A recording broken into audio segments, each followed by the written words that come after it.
Bhagavatam. Nous sommes au deuxième chant, chapitre 9, premier verset. Donc le chapitre, c'est l'enseignement du Seigneur à Brahma. Om Namo Bhagavate Vasudevaya.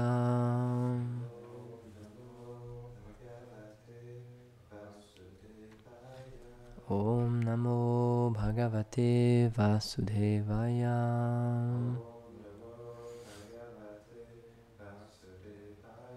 Om Namo Bhagavate Vasudevaya.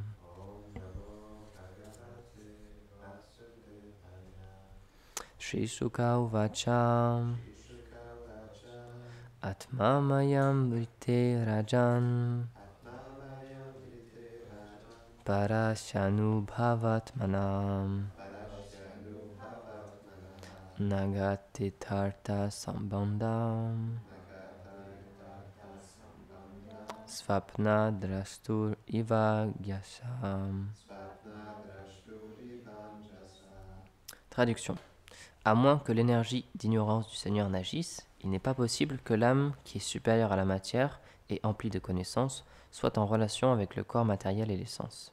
Tout comme il n'y a pas de relation entre un homme qui rêve et son corps qu'il voit en rêve. Commentaire. Dans le 9e chapitre, versets 33 à 36, les 4 versets originaux du Srimad Bhagavatam sont énoncés. L'âme est par nature purement spirituelle. Elle n'a pas un iota de matière en elle. Comment est-il possible qu'elle devienne liée à la matière au point qu'elle pense être faite de matière? Ceci est dû à l'infime indépendance que le Seigneur lui donne. Elle peut l'utiliser pour le servir, soit pour rivaliser avec lui. Mais aucun être ne peut égaler Dieu. Or, parce qu'il est tout-puissant, il peut combler le désir de l'âme conditionnée qui désire devenir un petit Dieu. Il la place alors dans un état semblable à un rêve par le biais de son énergie illusoire.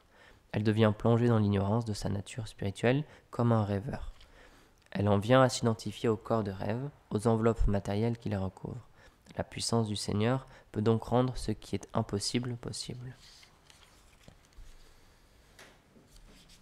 Om Gyanatimirandasya Gyanam Jala Shalakaya Chakshurunmilitam Yena Tasmai Shri Gurave Namaha Shri Chaitanya Manobishtam Stapitam Jena Bhutale Swayam Rupa Kadamaya Dadati Swapadantikam He Krishna Karuna Sindhu Dina Bandhu Jagatpate Gopesha Gopika Kanta Radha Kanta Namostute Tapta Kanchana Gaurangi Radhe Vrindavaneshwari Vrishabhanu Sute Devi Pranamami Hari Priye Jaya Shri Krishna Chaitanya Prabhu Nityananda Shri Advaita Gadada Shivasadi Gaura Bhakta Vrinda Hare Krishna Krishna Krishna Hare Hare Hare Rama Rama Rama Hare Hare Namam Vishnu Padaya Krishna Prasthaya Bhutale Srimate Bhaktivedanta Swamini Tinamine Namaste Saraswati Deve Gauravani Pracharine Nirvishesha Sunyavadi Paschatya Deshatarine Vanchakalpa Tarubhyascha Kripa Sindhubhya Evacha Patitanam Pavanebhyo Vaishnavebhyo Namo Namaha. Donc là, on va entendre le Seigneur qui enseigne Brahma. Et c'est pour nous, c'est pour ça aussi qu'on aime beaucoup le Srimad Bhagavatam, parce que c'est directement notre filiation spirituelle. On fait partie de la Brahma Sampradaya, donc notre enseignant, quand on a la chance ici d'avoir la Parampara, et donc on remonte presque tout, il y en a beaucoup, donc presque tous les maîtres spirituels, et on voit Narada, et ensuite Brahma, et c'est le premier du chaînon. Il y a Krishna, évidemment, sur cette image-là qui lui enseigne, mais nous, notre grand-père spirituel, c'est Brahma. Et on a de la chance, c'est que notre Brahmanu, il a eu la vision, le darshan de Krishna, de son monde transcendantal, donc c'est un Brahma personnaliste. Mais il y a aussi des Brahmas impersonnalistes, c'est ce qu'on nous explique aussi. Et c'est beaucoup plus simple d'être impersonnaliste que personnaliste, parce que comme c'est expliqué ici, les âmes conditionnées, elles peuvent avoir le désir de rivaliser avec Dieu. Et donc, si on veut rivaliser avec quelqu'un, c'est difficile d'admettre qu'il est au-dessus de nous ou qu'il nous contrôle. Et on peut voir, c'est pour ça que c'est difficile aussi de faire notre service, de prêcher, de parler des gloires du Seigneur, parce que si on est dans ce monde, par définition, et tous, on est là, sauf les associés du Seigneur évidemment, mais si on est là, si les âmes conditionnées, elles sont là, c'est parce qu'elles voulaient oublier le Seigneur. Elles avaient ce désir de dire non, moi je veux pas de Dieu. Donc c'est pour ça que c'est tellement dur de prêcher aux gens, personne n'a envie d'entendre parler de la Bhagavad Gita ou du Bhagavatam, parce que ça remet en question toute notre existence et pourquoi on a fait le choix d'être là aussi. Mais en même temps, comme on l'explique souvent, c'est la nature de l'âme. Donc c'est comme un rêve en fait. Désespérément, on essaie d'être heureux, on essaie d'obtenir des qualités même. On voit maintenant, c'est très très très à la mode, tout ce qui est développement personnel, etc. Parce qu'on comprend que quand même, pour bien vivre avec les gens autour de nous, pour avoir une bonne relation avec notre compagne ou nos enfants ou à notre travail, on se rend compte, quand même, il faut être sympa, il faut développer la tolérance, développer des bonnes qualités, etc. Donc on s'efforce quand même de développer ces choses-là, mais on oublie la source de qui toutes ces choses-là est bien. C'est pour ça que le yoga, même par exemple maintenant, on se rend compte que ça marche vraiment. Pourquoi il y a tellement de cours de yoga? Pourquoi il y a tellement de profs de yoga? Parce qu'on voit que c'est une science qui marche vraiment quand même. Ça permet de se sentir mieux, d'être apaisé, de se sentir mieux dans son corps. Mais la définition de yoga, le mot, ça veut dire relier. Mais ça veut dire se relier à Dieu en fait. Donc, mais en même temps, vu qu'on veut vraiment pas de Dieu, maintenant on fait du yoga sans Dieu. Donc c'est juste une pratique physique, quoi. Mais par définition, c'est un système qui est fait pour d'abord être bien dans son corps, pour ensuite pouvoir bien méditer. Et donc, c'est-à-dire retrouver notre relation avec le Seigneur, comprendre qui on est réellement. C'est ça en fait comment l'expliquer? C'est ça la réalisation du soi. La réalisation du soi, parce que maintenant c'est un truc très à mode aussi, hein, mais la vraie réalisation du soi, puisque le soi c'est l'âme, et l'âme elle peut pas vivre sans sa relation avec le Seigneur, c'est sa définition d'être relié avec le Seigneur. Donc la réalisation du soi, c'est réaliser notre relation avec le Seigneur et réaliser que Dieu existe déjà et qu'on a une relation éternelle avec lui. Donc c'est pour ça qu'en même temps, même si c'est difficile pour les gens d'entendre parler de ces sujets-là, on a une porte d'entrée parce que beaucoup de personnes apprécient le yoga, ou même si c'est à un petit niveau, mais ils ont conscience que ça peut leur apporter quelque chose.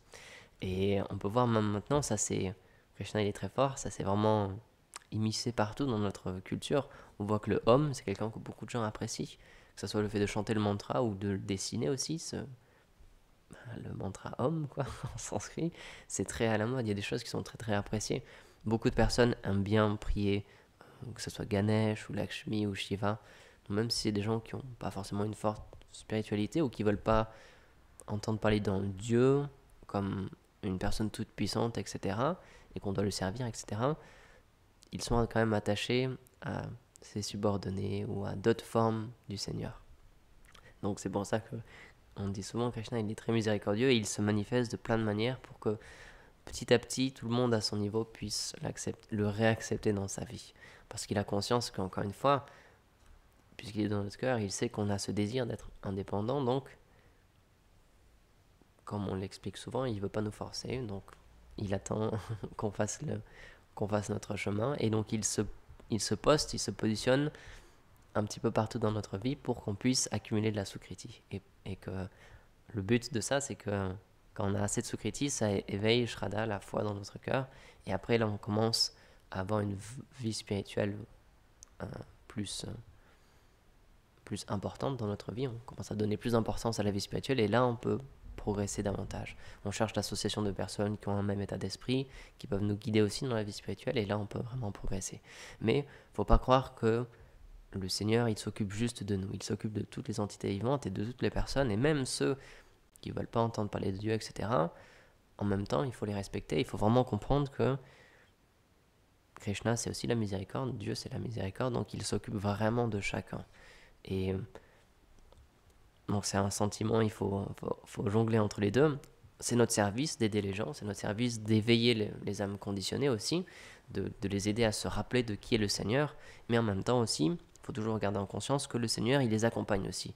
C'est pas juste nous, on ne peut pas faire grand-chose, encore une fois, on est des âmes infinitésimales, donc on est très limité, et toutes les qualités qu'on a, c'est le Seigneur qui nous les donne. Donc on essaie de faire bien notre service, mais il ne faut pas trop en faire non plus. Il ne faut pas essayer, on le dit souvent, hein, c'est une des offenses aussi, d'enseigner quelqu'un qui n'a aucun intérêt dans les gloires du Seigneur. Si quelqu'un ne veut pas entendre parler du Seigneur, de ses noms, de ses gloires, etc., nos acharyas nous expliquent on ne doit pas le faire. Parce que tout ce que ça va faire, c'est que ça va aller à l'encontre de leurs désirs et ça va les frustrer, ça va les mettre en colère et ils vont reporter cette colère sur les personnes qui lui ont parlé. Donc ils vont dire, ah bah tiens, les Vaishnavas ou les Devos, c'est pas des bonnes personnes, etc. Ils viennent me perturber, etc. Donc ça, c'est l'effet contraire en fait. Même si ça part d'un bon sentiment, on veut aider les êtres, on veut qu'ils se rappellent du Seigneur, en même temps il faut savoir toujours doser. C'est quelque chose que j'avais partagé, mais un sannyas, c'est ce qu'il expliquait. Prier, enfin, expliquer aux gens comment prier et expliquer qu'est-ce que c'est la vie spirituelle, parler de sujets spirituels, ça peut être fait de différentes manières et ça peut être fait aussi d'une manière donc très élevée, dans le sens où on parle des divertissements intimes du Seigneur, des sujets spirituellement qui demandent une très haute élévation. Donc ça demande une personne qui est qualifiée pour parler, mais une personne qui est qualifiée pour parler, elle peut aussi comprendre, c'est une qualité d'une personne qualifiée, elle peut comprendre quelles sont les personnes en face de lui et qu'est-ce qu'elles ont besoin d'entendre en fait. Parce que, et ça c'est extrêmement difficile, mais c'est une qualité qu'on devrait pouvoir développer en tant qu'orateur, en tant que personne qui donne des conférences, c'est qu'on doit pouvoir se caler sur les personnes. Parce que si on leur donne quelque chose qui est trop élevé, ça va pas les intéresser. Peut-être qu'elles ne reviendront jamais. Parce qu'elles vont se dire, bon bah lui, s'il parle comme ça, s'il parle de ces sujets-là, moi ça m'intéresse pas, donc j'ai rien à faire là, et puis je vais pas revenir. Alors que si on arrive à voir, si le Seigneur nous inspire et qu'on arrive à voir qu'est-ce qu'elles ont besoin d'entendre, et on se dit, ah bah oui, tiens, moi ça fait écho en moi. C'est des choses que je vis en ce moment, et donc ça m'intéresse. Donc c'est pour ça, Srila Prabhupada aussi, il parlait à un niveau très basique, et maintenant il y a des dévots qui le critiquent pour ça, mais il avait vraiment cette conscience que si je prêche de cette manière-là, ça va intéresser toutes ces personnes-là. Et on peut voir, son mouvement, ça a été un énorme succès. Il a ouvert des centaines de temples, il a fait beaucoup de dévots, il a répandu les gloires du Saint-Nom partout, parce qu'il savait exactement comment s'adapter aux gens, comment leur parler. Et ça, c'est très typique aussi vraiment de notre filiation spirituelle. Chez le Bhaktivinoda Thakur, c'est ce qu'il avait commencé à faire, encore une fois. Il donnait des exemples avec d'autres spiritualités pour que les gens qui avaient une autre foi ou qui venaient d'une famille ou d'un environnement où il y avait cette autre foi-là, ça pouvait faire écho à ce qu'ils connaissaient et se dire, ah ouais, du coup, je comprends ces exemples-là, ça me parle en fait. Et chez la Bhaktisiddhanta aussi, c'est ce qu'il faisait. Et chez le Prabhupada aussi, il prenait vraiment des exemples contemporains. Il parlait de la radio, de la voiture, etc. Il parlait pas juste des histoires, des écritures. Ils en parlaient évidemment, mais ils essayaient vraiment que ça soit compréhensible pour les gens qui n'avaient aucune base en fait. Parce que en Inde, on peut parler d'histoires avec des sannyas, avec des lions, avec des tigres, etc. Parce que ça fait partie de la vie courante. Donc pour eux, ils comprennent très bien ce que c'est. Mais pour nous, si on parle d'un sannyasi, etc., pour les gens, ça éveille rien du tout. Ça éveille pas le fait que c'est des personnes importantes qui ont renoncé, donc il faut leur apporter un certain respect, etc. Pour eux, ça veut rien dire en fait, quoi. Donc si on prend que ces exemples-là, que ces exemples de ces histoires-là, bah, pour les gens, c'est un peu ésotérique, quoi. C'est un peu fermé. Donc je ne prends pas d'y parler toujours du travail, de la politique, etc. Parce que c'est des choses que les gens ils vivent tous les jours. Donc ils comprennent ce que ça veut dire et ça fait écho vraiment dans leur vie. Donc on devrait pouvoir toujours être capable de s'adapter et savoir comment amener les choses. C'est pas qu'on change de la philosophie, encore une fois, c'est juste que, temps, lieu, circonstance, on sait comment l'amener pour que les personnes puissent l'accepter. Et ça, c'est ça aussi prêcher à un niveau, c'est savoir donner cette connaissance-là sans l'altérer, mais d'une manière qui est acceptable pour les gens, que ça puisse les intéresser. Et c'est très difficile, mais c'est pour ça que le Seigneur il fera toujours des arrangements pour que les commentaires de ces écritures elles soient toujours faits à nouveau, encore et encore, parce que comme ça s'adapte toujours plus aux personnes qu'il y a en ce moment-là. Encore une fois, chez la Prabhupada, le Seigneur avait fait des arrangements vraiment spéciaux quand même, parce que quand il est arrivé aux États-Unis, dans les années 60-70, il y avait la jeunesse spécialement, ils se révoltaient très fortement contre le système qui était établi, et ils ne voulaient pas de la guerre, ils ne voulaient même pas du contrôle de l'État, etc. Et ils cherchaient vraiment ils avaient une quête spirituelle vraiment très très profonde. Et donc, Srila Prabhupada, il arrive exactement à ce moment-là. Donc les gens, c'est ce qu'ils cherchaient. Un swami, quelqu'un qui vient d'un pays mystique, l'Inde, etc., qui donne des enseignements. C'est exactement ce qu'ils cherchaient. Donc Krishna, il a fait des arrangements pour qu'ils puissent venir exactement à ce moment-là. Et de nos jours, la société, elle évolue toujours davantage. Et donc Krishna, il fait des arrangements pour inspirer ses dévots à parler d'une manière à ce qui intéresse les gens. Et on peut voir, ça marche vraiment. Parce qu'il y a beaucoup de...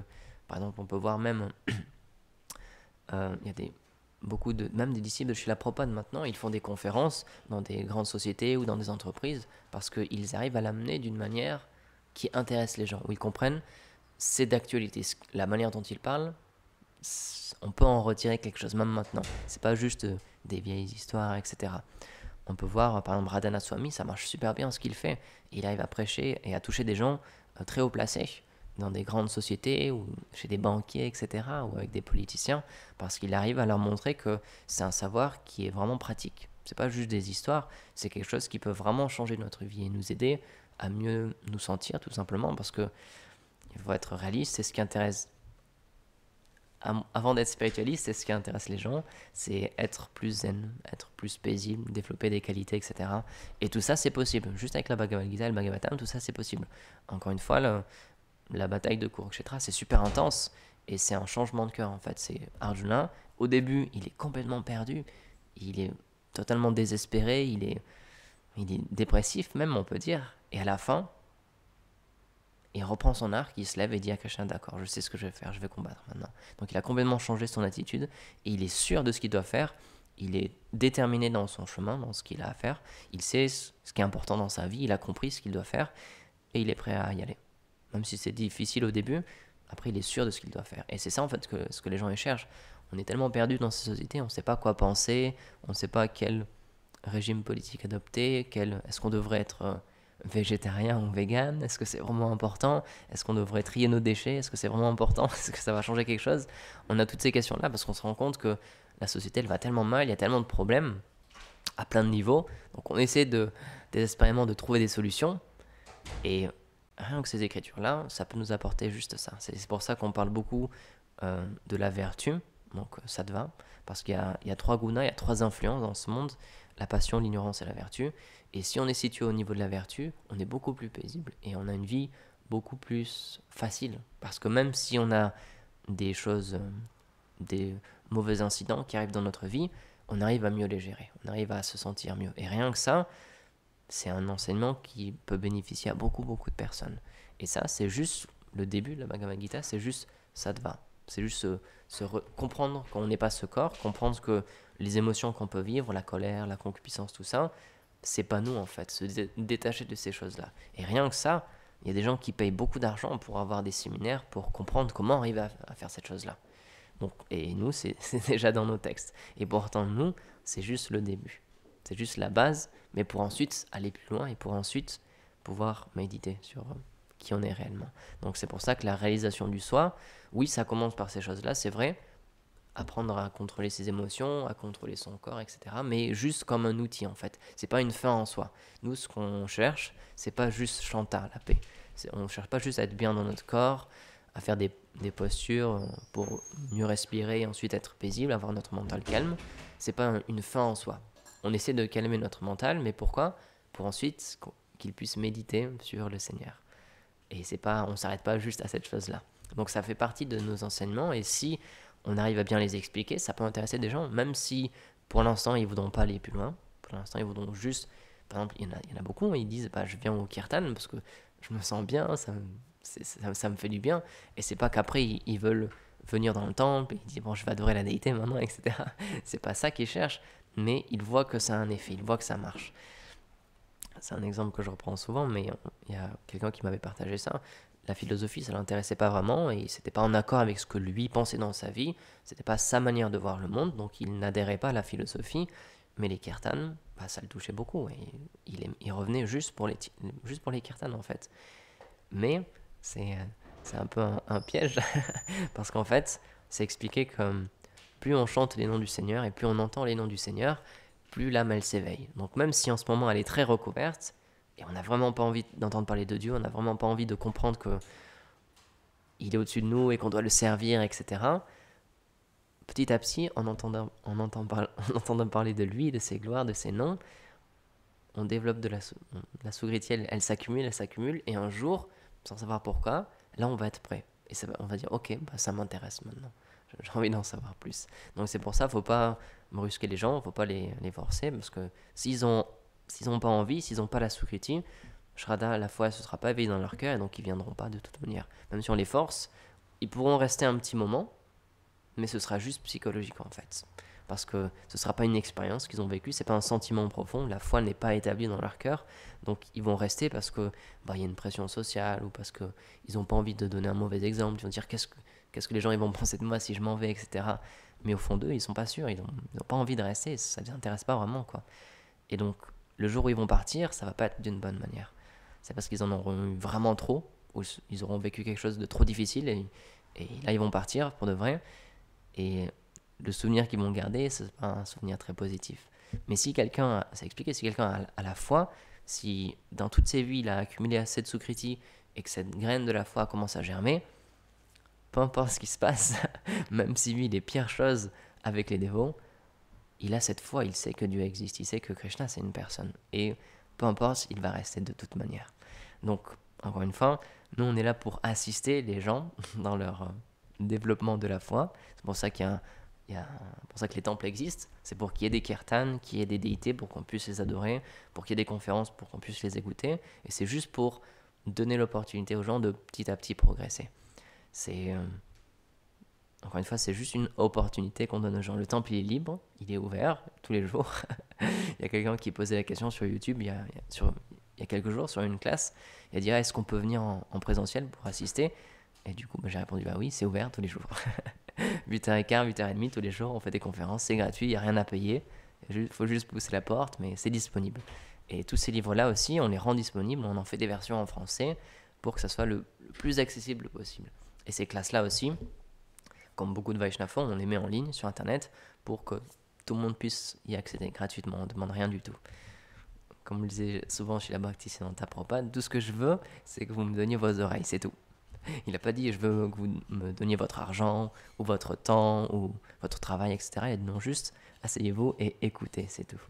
Donc c'est pour ça que c'est un processus très miséricordieux, parce que le Seigneur, il est miséricordieux et il ne veut pas forcer les gens. Si quelqu'un a envie de venir écouter les classes dans un temple, il fait en sorte que ses dévots ils fassent des temples et qu'ils fassent des classes pour qu'ils puissent venir. Et si c'est un peu trop élevé la philosophie, si ça ne les intéresse pas, il inspire les dévots à faire des kirtans, tout simplement. À faire des conférences ou juste à faire des kirtans à chanter. Et ça attire plus de monde que les classes. Parce que dans cet âge, c'est expliqué, c'est le plus puissant, c'est ça en fait. C'est cette manière-là de prêcher. Ce qui a le plus d'effet, c'est le saint nom du Seigneur. Il y a les autres formes d'adoration et de réalisation de soi, elles sont toujours possibles, avec la méditation, l'adoration de la déité, les feux de sacrifice aussi, mais c'est très difficile d'être qualifié pour ça.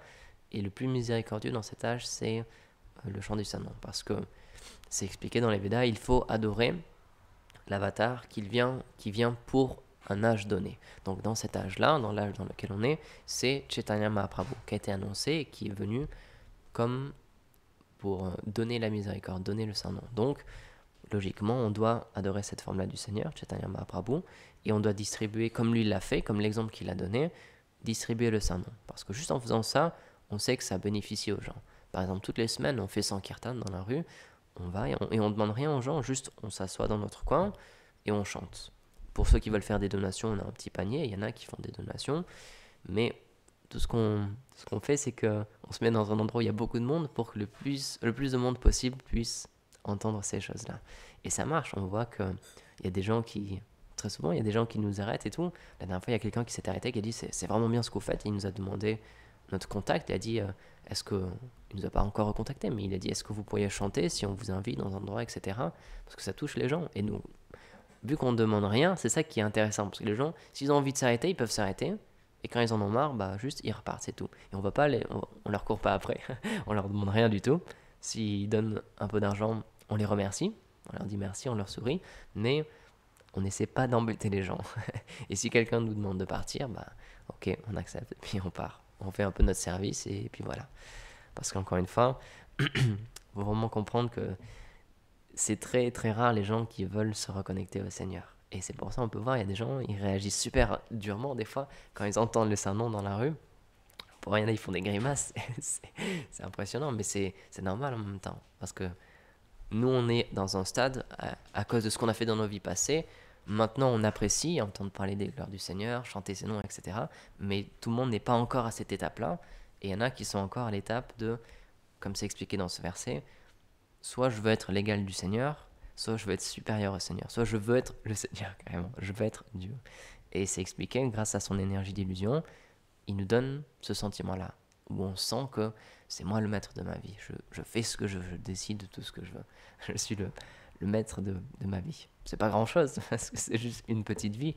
Mais du coup, après, malheureusement, c'est ça en fait le piège, c'est que ce sentiment, il commence à toucher les autres. Donc on dit, bah tiens, c'est ma famille, et c'est moi qui dirige ma famille. Ou au travail, quelqu'un, s'il a une position de dirigeant, de patron, il dit, bah c'est mon entreprise, et c'est mes employés, c'est moi. Moi, je fais ce que je veux avec eux. Donc, malheureusement, c'est la nature de ce monde. Donc, c'est pour ça qu'il ne faut pas être étonné non plus. Quand on voit il y a tellement de conflits, tellement de problèmes dans ce monde, c'est expliqué ici pourquoi, en fait. Le seul problème, c'est qu'on a oublié qui on est, quelle est notre position de serviteur, et donc on se prend pour un maître. Mais ça ne marche pas super bien parce qu'on n'a pas beaucoup de qualité. Donc, les personnes qui sont sous notre contrôle, malheureusement, on est sujet à faire des erreurs. On est sujet à se tromper et à tromper les autres. Et donc, si on a de l'humilité et qu'on fait une erreur, on va dire oui, c'est vrai, j'ai fait une erreur. Mais si on n'a pas d'humilité encore, on va cacher nos fautes et on va dire bah tiens, c'est de sa faute à lui, c'est de sa faute à lui, etc. Et à Chécha, il me partage une histoire incroyable. C'est quelqu'un à la poste, parce qu'il connaissait un de ses collègues, c'est quelqu'un à la poste qui, et je crois qu'il était livreur, et en fait, il volait des téléphones portables. Parce qu'à la poste, il avait plein de colis qui lui passaient dans les mains. Et tous les jours, voilà, il perdait des colis et après il revendait les téléphones. Et au bout d'un moment, après quelques années, ça s'est vu parce qu'il y avait vraiment trop de manque, il y avait trop d'argent qui disparaissait comme ça. Et donc ils ont fait une enquête à la poste, etc. Et cette personne-là, elle a vu que ça commençait à chauffer. Et malheureusement, ce qu'elle a fait, c'est qu'elle a dit, bah tiens, c'est lui en fait, je sais qui c'est lui. Et il y a un de ses collègues qui avait rien demandé, qui avait rien fait. Il a dit, ouais, c'est lui qui vole les téléphones en fait. Et après, ils l'ont attrapé, la bonne personne. Mais c'est terrible de faire ça. Il était dans une position où tout le monde l'appréciait en plus, tout le monde le respectait. Et donc, il avait cette opportunité de dire, ok, c'est moi et je dois payer les conséquences de ce que j'ai fait, ou de donner des problèmes à une personne qui avait rien fait. Donc, c'est ça le problème dans ce monde, c'est qu'un patron, parfois, il peut avoir cette tendance-là. Puisqu'il est dans une position de puissance, il peut cacher ses erreurs et dire non, non, c'est de sa faute à lui. Et si quelqu'un se rebelle, il dit attends, pourquoi tu me parles comme ça? C'est moi le patron ici, tu peux pas me parler comme ça. Donc malheureusement, c'est pour ça que c'est très difficile d'être dans une position de contrôle dans ce monde parce qu'on a tous ces défauts en nous, on a tous ces mauvaises tendances et malheureusement ça va faire souffrir les personnes qui sont en dessous de nous. Donc tant qu'on n'a pas compris qu'on n'est pas fait pour être un maître en fait, ça va être toujours difficile d'être dans cette position-là. Et si au-dessus de nous on a quelqu'un, à l'inverse, si on est sous le contrôle d'une personne qui ne comprend pas qu'il doit être un serviteur et pas un maître, c'est sûr qu'on va souffrir. C'est pour ça que, par exemple, dans le Srimad Bhagavatam, il y a beaucoup d'exemples de grands rois et on montre les qualités qu'ils avaient. Parce que pour être un roi, ça demande tellement de qualités. C'est expliqué, un dirigeant, quelqu'un qui dirige un peuple, il prend une petite partie de toutes les mauvaises activités des personnes qui sont sous son contrôle et aussi une petite partie des bonnes actions, des activités pieuses. Mais ça demande c'est tellement important comme poste parce qu'il y a des personnes qui dépendent de nous. C'est pour ça, c'est expliqué, normalement, on ne devrait pas être un maître spirituel si on ne peut pas libérer ses disciples et on ne devrait pas être un père de famille si on ne peut pas libérer ses enfants et éduquer correctement ses enfants et de la même manière avec un professeur ou avec un dirigeant. Mais malheureusement, c'est l'âge de Kali, on n'a pas toutes ces qualités-là, donc on fait avec. Mais si, je vais terminer sur ce point-là, si on a l'humilité pour comprendre que j'ai un poste en ce moment, je suis un dirigeant ou un patron, etc., mais j'ai conscience que je ne suis pas parfait, alors déjà là, ça va déjà beaucoup, beaucoup mieux aller. Mais si on se dit non, non, moi je suis parfait, si quelqu'un me dit quelque chose, je vais mentir, je vais cacher cette chose-là, etc. Et ça arrive encore et encore avec On va pas donner d'exemple, mais ça arrive tout le temps dans la politique ou dans le milieu des entreprises, ça arrive tout le temps. Des gens qui, parce qu'ils ont une haute position, ils n'ont pas envie de dévoiler leurs erreurs. Ils essaient de les cacher et de mettre d'autres personnes dans des mauvaises situations pour que ce soit eux, en fait, à leur place, qui payent leurs mauvaises actions. Donc, et ces choses-là, elles sont pas normales, encore une fois. Le Srimad Bhagavatam nous explique comment devrait agir un roi, réellement, ou un dirigeant. Donc c'est pour ça, tous ces livres-là, ils sont extrêmement d'actualité. Tous les problèmes qu'on a en ce moment, bah, ils trouvent leur solution dans ces écritures-là, dans la Bhagavad Gita et dans le Bhagavatam. C'est pour ça, on ne devrait pas avoir peur d'en parler et on peut faire des conférences sur ces sujets-là, parce que c'est sûr que ça va intéresser les gens. C'est sûr que si on arrive à bien comprendre ces textes-là, et bien comprendre les exemples et les histoires, et les diriger et les expliquer, les adapter pour les expliquer, les superposer aux positions de maintenant, aux situations, aux problèmes qu'on a maintenant, c'est sûr que les gens ils vont dire bah oui c'est vrai, on vit exactement ça en ce moment. Là c'est un roi à la place d'un dirigeant par exemple, mais ces exemples-là ils sont toujours vrais, ils sont toujours valides, parce que les problèmes de ce monde, il n'y en a pas 36 000, hein, c'est toujours la même chose. Hein. C'est la jalousie, l'envie, la colère, la concupiscence, c'est juste ça en fait. Donc toutes ces histoires-là, c'est pas juste des histoires, ça met en image en fait tous ces problèmes-là qui sont là depuis le début des temps en fait, et ça nous explique comment mieux les gérer. Donc on est très fortuné d'avoir ces écritures-là, et c'est pour ça que c'est notre service aussi de les distribuer, parce que c'est bien beau d'avoir tous ces livres-là, mais si personne les lit, c'est sûr, ça sert pas à grand-chose. Donc c'est pour ça que c'est super important, encore une fois dans notre filiation spirituelle, dans le mouvement de Mahaprabhu, de distribuer cette connaissance-là. Donc on est très redevable envers les dévots qui font ce service de distribuer cette connaissance-là. Jai Grantaraj Srimad Bhagavatam ki Jai, Srila Prabhupada ki Jai, Gaur Premanande Hari Bol.